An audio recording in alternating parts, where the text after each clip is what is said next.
मुझो नालो पुष्पा कुमारी है ऐं मां हींअर इन कॉन्फ्रेंस में शरीक आहियां जेका प्रिडिक्ट करे थी रेप मिथ एंड रियलिटी। तो मां समझां थी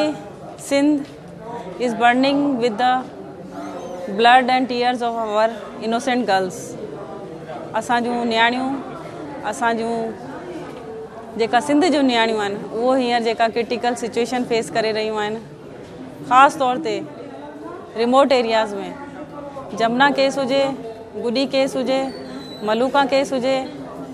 या इन खां अलावा उहे केसिस हुजनि जेका सिंध में रोज़ बरोज़ हींअर अॼुकल्ह सोशल मीडिया ते अचनि पिया। त मां सम्झां थी हिन क़िस्म जा प्रोग्राम थियणु खपनि ऐं उन्हनि ते असांखे ॻाल्हाइण बि खपे,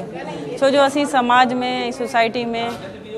रेप सां मुतलिक़ जेका केसिस आहिनि उन्हनि ते ॻाल्हाइणु पसंदि न कंदा आहियूं। ऐं हींअर जेका सिंध जी सूरत हाल आहे उन में मार्च खां वठी मार्च, अप्रैल, मई ऐं जून इन में 23 केसिस जेका आहिनि उहो नॉन मुस्लिम्स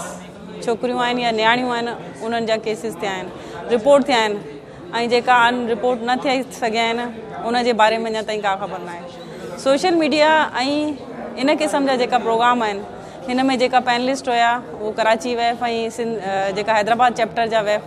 जूं जेका औरतूं हुयूं अॻवाण उन्हनि हिन बारे में असांखे इंफॉर्मेशन ॾिनी त साइबर क्राइम छा आहे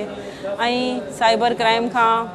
ऐं इन जेका रेप जा केसिस आहिनि उन्हनि जो कीअं असरु थिए पियो, जेका सोशल मीडिया आहे उहो बि असरअंदाज़ थी रहियो आहे ऐं असांजी जेका सोशल रिस्पॉन्सिबिलिटी आहे उहो छा आहे। त मां सम्झां थी त सोशल रिस्पॉन्सिबिलिटी असांजी आहे त असीं उन्हनि जे मथे ते हथु रखूं, उन्हनि जे विक्टम जे पेरेंट्स जे मथे ते हथु रखूं ऐं एज़ ए एक्टिविस्ट असीं जेका आहे इहो समाज में हिकिड़ी